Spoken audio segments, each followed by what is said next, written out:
Yun na lang yung sasabihin ko. And he knows it. He knows it also.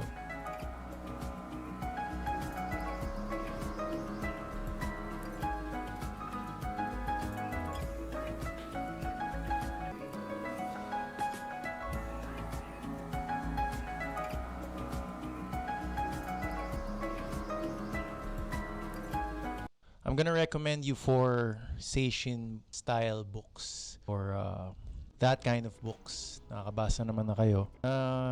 I-recommend ko dahil nabasa ko na to at na-experience ko na some of them once or twice. So let's start. Huwag na tayong mag-atubili. Ako masyado nag-hesitate when I'm recording because sayang yung oras eh. The first book I wanna recommend and talk about is called Wabi Sabi by Beth Compton. I think I stumbled upon this because of this thing. I think it's Japanese Nihonjin philosophy, right? Yung Ikigai, sorry. And then I stumbled upon Wabi Sabi, which is very closely related with that Eastern philosophy. Yung Wabi Sabi, hindi nila masyadong ma-explain din, but it's something na laging sinasabi daw ng mga Nihonjin. And then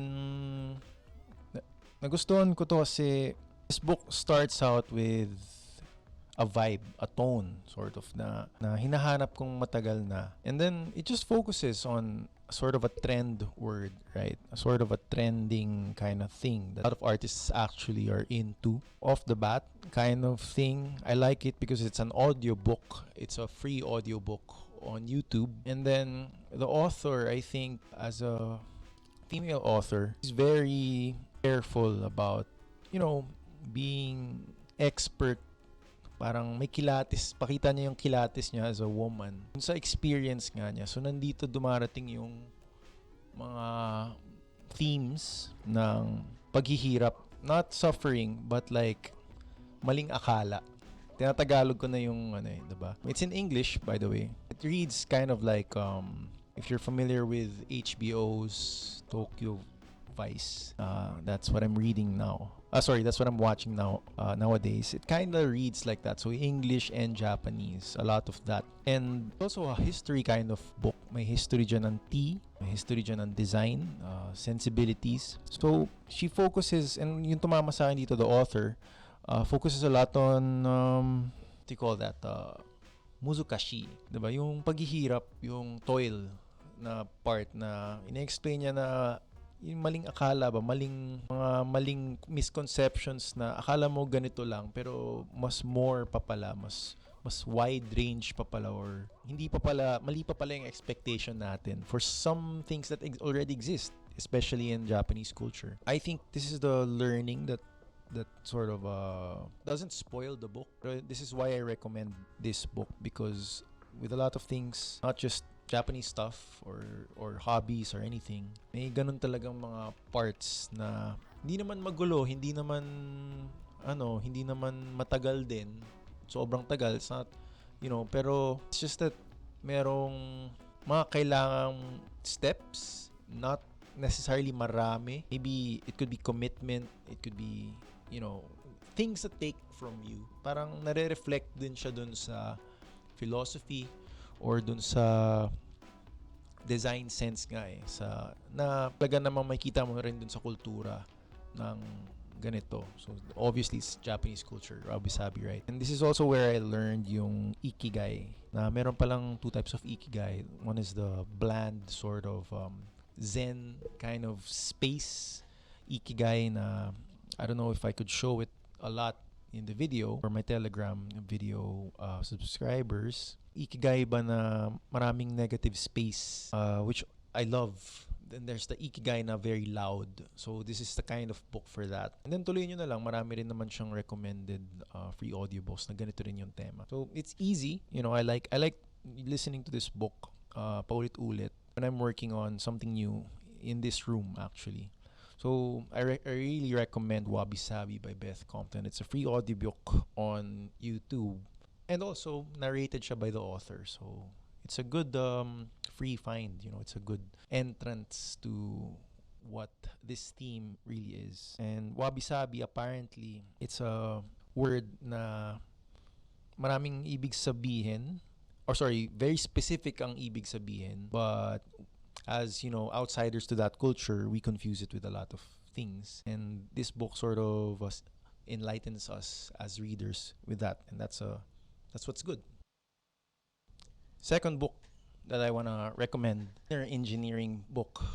Hindi naman siguro ang audience ko, hindi naman siguro uneducated when it comes to what's happening in the world, and I've also been very honest about following Sadhguru. So I bought his book and I read it actually around 2007, so mga 17 rather, mga 5 years ago na.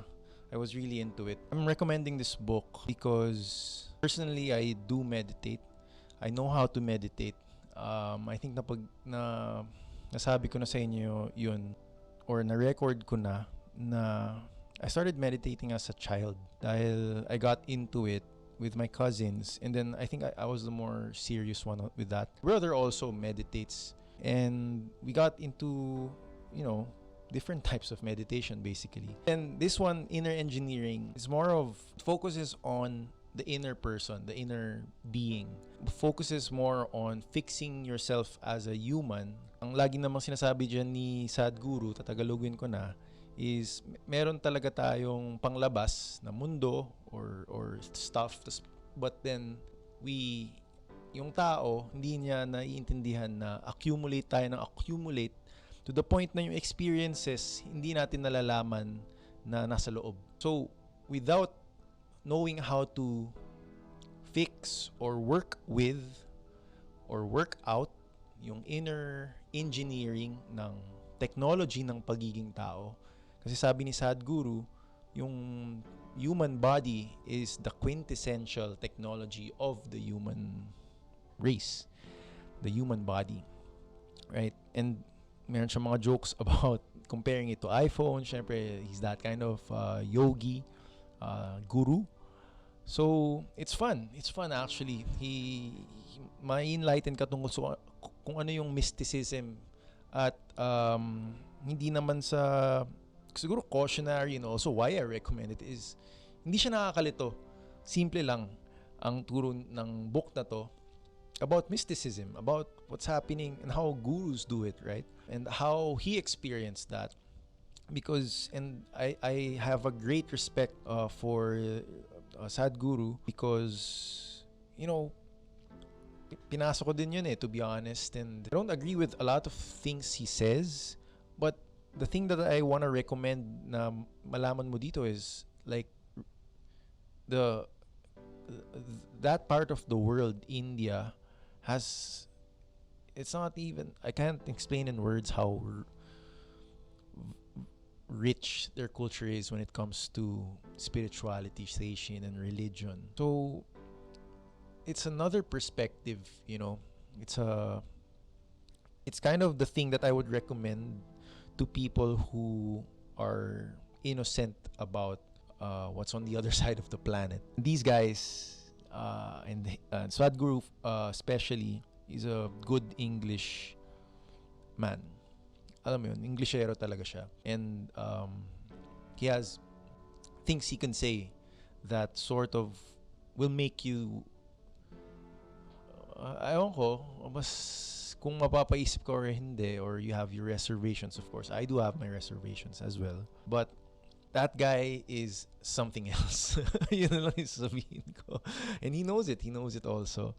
So, I think hindi naman, if you haven't met him through his videos or haven't been indulged by that, then get his book. Inner Engineering. I think also a bestseller. I read it. I have a paperback version. Hard copy version.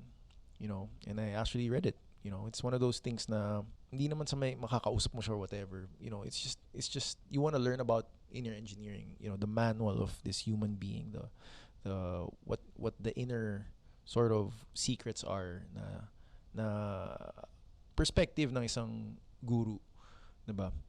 Literal na yoga master. I'm not sure if he calls himself that though, but he is one of those guys.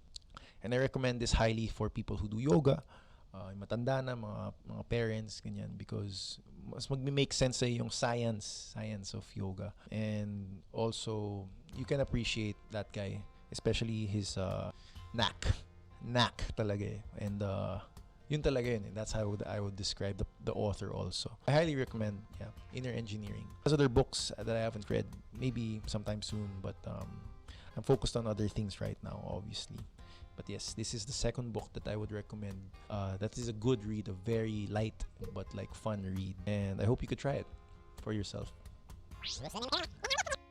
Okay, the third one that I want to recommend as a sort of a spirituality Christian age book na free audio din sa YouTube. You could just search for it. The name is written by a monk from the Soto Zen faction of Zen Buddhism, si Shinryu Suzuki, The Beginner's Mind. I gotta admit, this is one of my guilty pleasures because I'm a fan of Zen Buddhism and I practice Zazen. So, right off the bat, the things I learned from this is yung postura and creativity, and sort of brought me into the light about what really happened in Japan when Zen Buddhism was the main sort of religion of samurai. But to spoil it a bit and to, be honest about it, gusto kong i-recommend to kasi para sa akin, ito yung kind of turo na tama yung logic pero walang Kristo.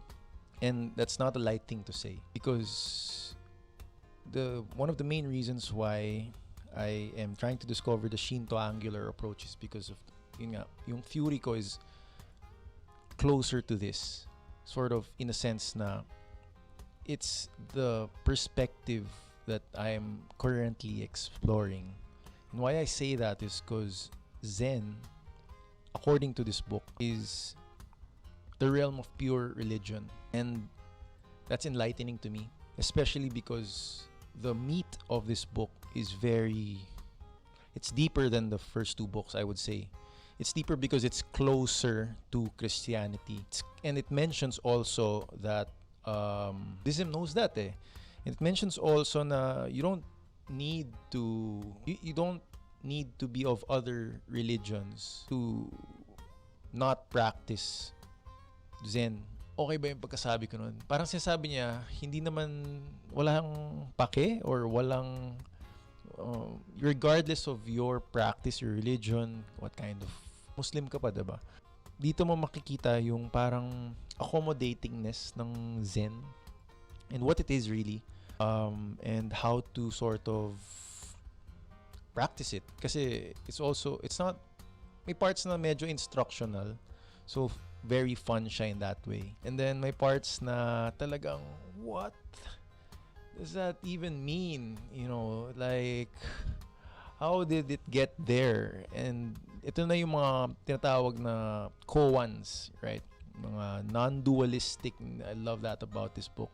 Non-dualistic and non-gaining factor of practice. Meditation, work, even like being just there. So it explains to you in Buddhism terms, and it adds a little bit of history there.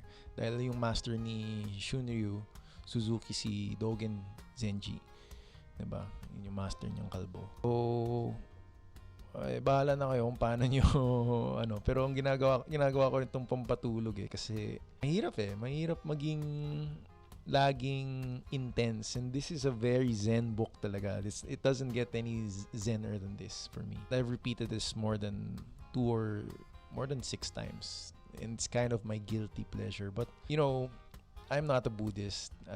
Iniwan ko na yung Buddhism sa mind ko. Ta-practice ko din. But I do practice Zazen. Yung Zazen lang naman yung gaganon kay. And meditation, of course. So, maganda talaga tong book na to. It's one of my highly recommended free audiobooks on YouTube. Ano pa ba? Parang nasabi ko na lahat. I wouldn't wanna extend, but I highly recommend this, especially if you're like me, mahilig ka sa monk. Kung may nakasabay ka ng monk sa airport and you're like, wow, what the fuck, right? Kasi ganun nangyari sa akin one time. I travel alone, right? So, yun, doon nagsimula yung interest ko for this kind of apparently the realm of pure religion. And I agree with that. I agree with that. That Buddhism is the realm of purity. Diba? Pure logic pa nga I would say. Pure logic. But yeah, I would say it is ideology because even the Buddhists would say that Buddhism is really ideology because we know what came after. And to be the fourth book that I will be recommending as a Seishin kind of thing. Seishin is what I discussed in the previous video also. Yun na talagang gumalaw sa buhay ko, diba? Parang na-drive lang naman ako, diba? So if you know sort of where I'm driving at, then the fourth book is that. Sige, fourth book na. I highly recommend Beyond Order by Jordan Peterson. Post a lot about this guy. He's a clinical psychologist turned author. And if you haven't read 12 Rules for Life, this is the follow-up to that, which is Beyond Order, 12 More Rules for Life. And I don't know if I could fit what I could say about this in under 6 minutes as a fourth part. I recommend ko lang naman to kasi it sort of revivifies sort of what it means to have rules and measures in one's life. As an individual, as a practitioner, as anything, as someone who had trauma from anything before. Kaya nga for life diba? For, it's not for biology, for survival. It's really literally for life, I think. And it's one of the biggest things that happened in the recent, they say, para daw sa humanity.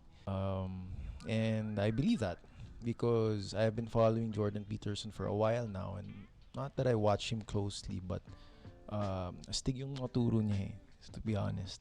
Rules and measures yung naging thing niya dito because he doesn't try to draw the line, but I don't know if that's even true if of a review, right? But when you read it, and I highly recommend that you read this, maaalala mo lang din kung ano yung sabihin ng rules. So, because it's in the title, So, syempre ako naman, bilang who I am, mahilig ako sa psychological stuff eh. And what that means is sort of, yun pa rin yung outer, yung panglabas, pati yung inner din, na mental states, na way of being, kikitungo sa kapwa. Nandiyan lahat yan, family. Sinabi niya dito sa part ng book na libro, part na to, one of the rules is like, hindi siya relationship therapy. It's not kilig stuff, to be honest. It's not kilig stuff. Probably doing a bad review of it, but I just highly recommend it for that, and I've explained this to my parents because I share a lot about Peterson na in his rise to fame and to where he is right now. For me, siya yung tao na tatagalugin ko ulit na nakapaggamit ng mga salita para explain yung kaduluduluhan ng mga hindi natin naiintindihan tungkol sa English and Western world na hindi pa natin naiintindihan, or maybe naiintindihan mo na pero it comes from the perspective of a doctor, another doctor, right? I think two of these are like almost like that, mga authors na nasabi ko dito. I'm not even questioning that, but ang sabi ko, ulitin ko, is like ginamit niya yung salita para i-explain yung kasulok-sulukan, yung dulo-dulo, yung pinakamatayog na kayang isipin ng pag-i-Ingles, and now he's dubbed as the most influential Western intellectual. So I admire that. I really like that about what this doctor has done and if you've read sort of comments on his videos and like what's been happening all over social media about, especially when he was gone noong 2020, nagkasakit. Mapapaisip ka talaga eh. And I hope you could discover also, what he's writing about. I think that's one of the best things about JBP. So, basahin mo na lang because I highly recommend it. And this video is for that. Anyway, so For me, it's like I wrote here in my notes, diba? Clear science, diba? If ever kung may pag-iisipan siya dyan na data or sinulat siya dyan, for me, it's clear science. It's definitely something that has been tried and tested that a writer would like to write, diba? Medyo nakakasilaw, to be honest, because it's in English. But if you could sort of talk to someone about it, which I do a lot with my family, with my friends, I do talk a lot about Peterson. Talaga, talaga. And that's why I highly recommend it. And it didn't, it would be a parang ang tawag sa ganun, parang unfair naman if sinabi kong hindi na bago yung buhay ko dahil sa tao na to. Because when I had my problems with depression, you know, this book and his story as a person, as a doctor, diba, was one of the things na nakapitan ko. So astig yun for me. It's just cool, and he would say that about himself as well. So it's cool. One of the highly recommended best-selling books that I would not sort of lose. Hindi mawawala yan.